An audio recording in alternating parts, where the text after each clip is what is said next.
या आनंदचं वर्णन सांगू शकता का तुम्ही? बाबा तुमचा फोन वाजतोय का आतमध्ये बघा बरं जरा. माझा फोन वाजतोय असेल. इन्स्पेक्टर मी आलो सर. Okay sure. ॲक्च्युली मला तो दोनदा भेटला पण त्यांनी हेल्मेट घातलं होतं त्यामुळे मी त्याचा चेहरा नाही ओळखू शकत. ही माहिती तुम्ही मला आधी का नाही दिलीत वनरसे? नाही माझ्या लक्षात नाही आलं. लक्षात कसं नाही आलं तुमच्या? कदाचित जर ही माहिती तुम्ही आधीच दिली असती तर भूतकरांना शोधणं सोपं झालं असतं. बघा काय आठवतंय का? कदाचित असं काहीतरी महत्त्वाचं तुमच्याकडून सांगायचं राहून गेलं असेल. नाही. ठीक आहे. माझा नंबर आहे तुमच्याकडं. वाटलं तर मला फोन करा. आणि मिस्टर वनरसे तुमच्या मदतीशिवाय आम्ही काहीच करू शकत नाही. चला येतो मी.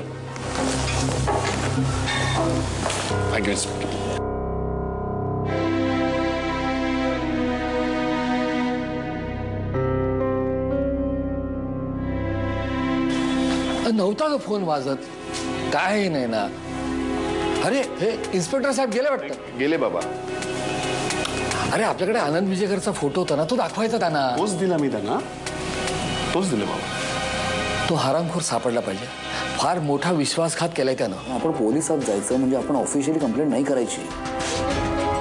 माझे काही मित्र आहेत, ते मित्र म्हणून आपल्याला मदत करते. या सगळ्या मागं कोण आहे ते कळायला तरी आपल्याला मदत होईल. पण मला असं काही करायचं नाही ज्यामुळे देवीच्या जीवाला धोका निर्माण होईल. तो आत्ता नाहीये का विक्रम? अरे आपण फक्त रिॲक्ट करतोय. It's high time we act. मग एसीपी होळकर म्हणून माझ्या ओळखीचे आहेत, ते आपल्याला मदत करतील. नाही नको नको.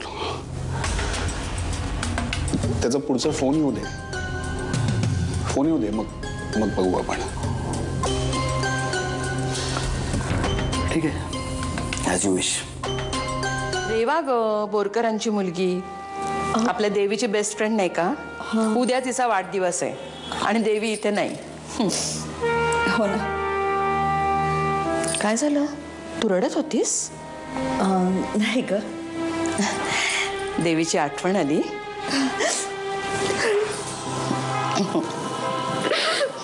अगं रडतेस काय वेडी? 8 दिवस नाही तर एवढं रडतेस.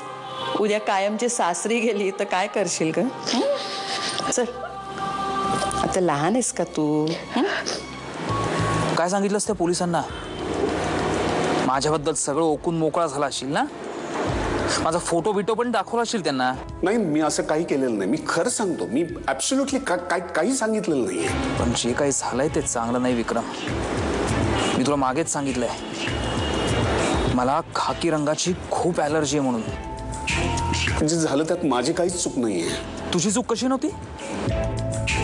तू जर त्या कपिल भूतकरला मध्ये आणला नसतास तर आज त्याचा मला बंदोबस्त करावा लागला नसता.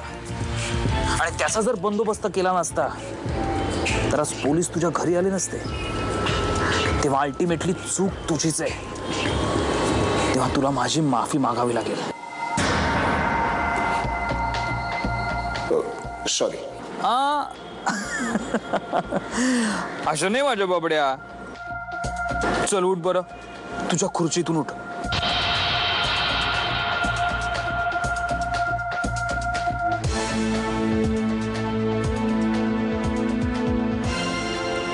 जमिनीवर गुडघे टेकून कान धरून 3दा म्हणायचं, मी चुकलो, मला प्लीज माफ करा, प्लीज. तुझा प्रत्येक विचार तुला कळायच्या आधी मला कळतो. तेव्हा जर गुडघे टेकून माझी माफी नाही मागितलीस तर मात्र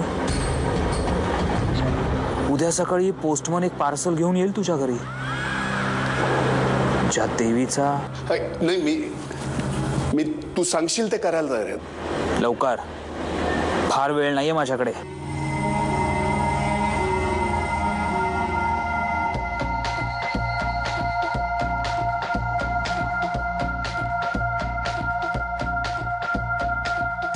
माझी चूक झाली, मला माफ कर.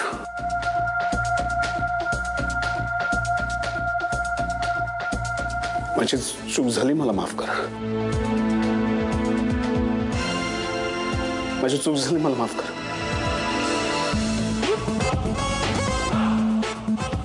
आता पुढचं काय कर. हॅलो.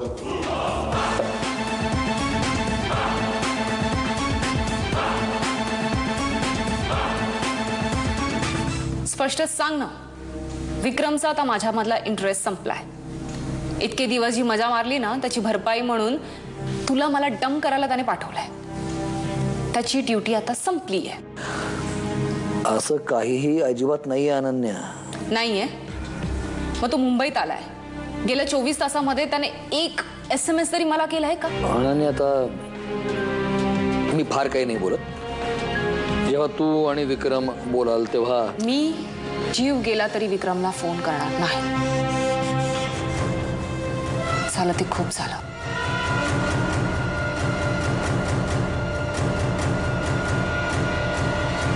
माझी देवी कशी असेल रे, कुठे असेल?